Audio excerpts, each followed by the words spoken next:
স্তূপে আজও তল্লাশি চলছে। কেউ আটকে আছে কিনা নিশ্চিত হতে তল্লাশি চলছে। ধ্বংসস্তূপ সরিয়ে চলছে প্রাণের খোঁজ। উদ্ধার কাজে সেনা, এনডিআরএফ, রেল, পুলিশ, দমকল। তারাতলা বিপর্যয়ে এখনো পর্যন্ত 16 জনের মৃত্যু হয়েছে। এসএসকেএম হাসপাতালে আরও কয়েকজন আহত রয়েছেন, তারা চিকিৎসাধীন।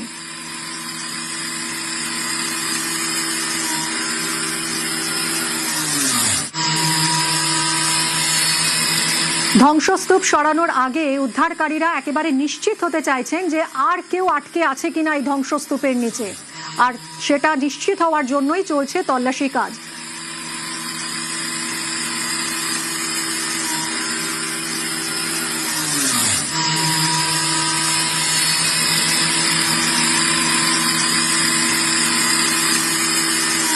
সরাসরি চলে যাব, ঘটনাস্থলে রয়েছেন সুদীপ্ত, আমাদের প্রতিনিধি।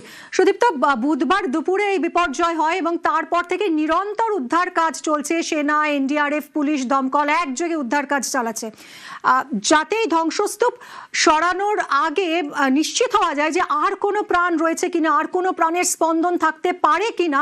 সেই জন্যই কি এখন একেবারে শেষ পর্যায়ের কাজ চলছে? আমরা যে ছবিটা দেখছি গ্যাস কাটার দিয়ে কাটা হচ্ছে, সেটা ঠিক কি হচ্ছে?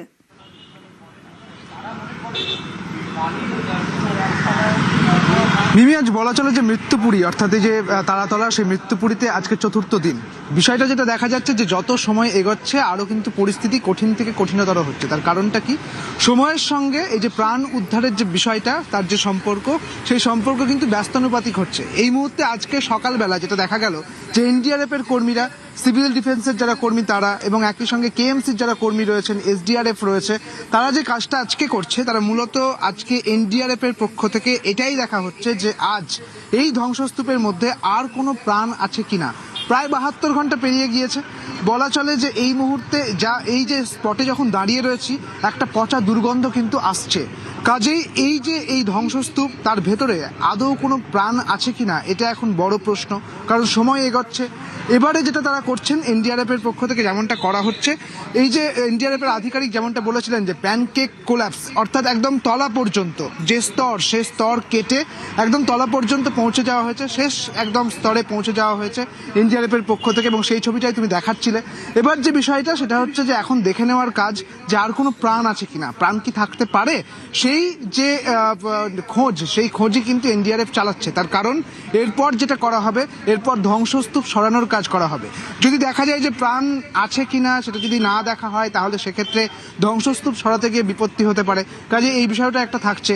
কাজে বিভিন্ন কিছু চ্যালেঞ্জ কিন্তু আরো নতুন করে দেখা দিচ্ছে, এবং সবচেয়ে বেশি বড় চ্যালেঞ্জ যেটা এই মুহূর্তে, তা হচ্ছে এই ধ্বংসস্তূপের মধ্যে আর কোনো প্রাণ পাওয়া যায় কিনা, আর কোনো প্রাণ আছে কিনা, তা কিন্তু এনডিআরএফ এবং যাবতীয় যারা এখানে যারা উদ্ধারকারীরা রয়েছেন তাদেরকে দেখে নিতে হবে যে আর কোনো প্রাণ আছে কিনা। সেই কাজই কিন্তু চালাচ্ছে জাতীয় বিপর্যয় মোকাবিলা বাহিনী।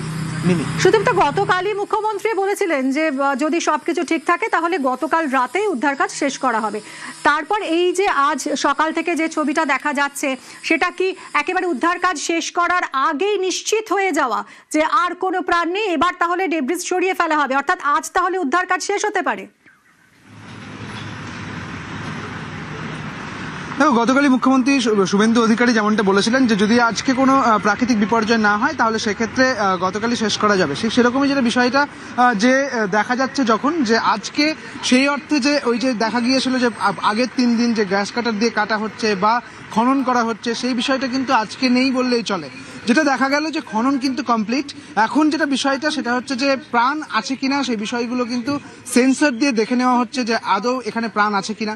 এবং যারা নামতে পেরেছেন, এনডিআরএফের যারা কর্মীরা, তারা যারা ভেতরে নেমেছেন, তারা কিন্তু চেক করছেন যে কোথাও কোনো প্রাণের সঞ্চার আছে কিনা।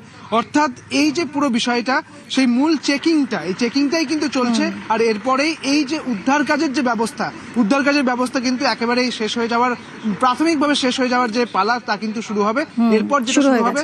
একদমই সুদীপ্ত, অনেক ধন্যবাদ তোমায়। উদ্ধারকারীরা অত্যন্ত সতর্কভাবে একেবারে মেপে মেপে পা ফেলছেন বলা যায়, কারণ এই যে ধ্বংসস্তূপ, সেগুলো সরিয়ে ফেলার আগে নিশ্চিত হয়ে যাওয়া যে সত্যি আর কেউ আটকে নেই তো, আর কোনো প্রাণের স্পন্দন নেই তো।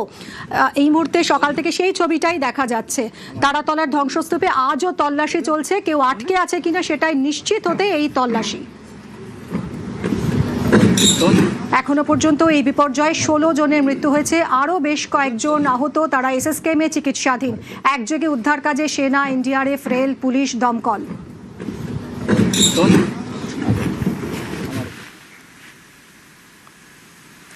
গার্ডেন রিচ, আনন্দপুর, তারাতলা, বেআইনি নির্মাণে বিপর্যয়, মৃত্যু মিছিল। অবৈধ নির্মাণের ফাঁস থেকে সিটি অফ জয়কে মুক্ত করতে কড়া রাজ্য সরকার। আসরে মুখ্যমন্ত্রী শুভেন্দু অধিকারী।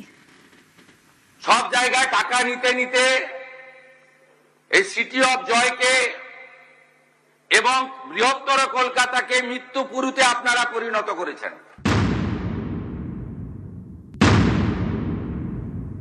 কাউকে ছাড়া হবে না।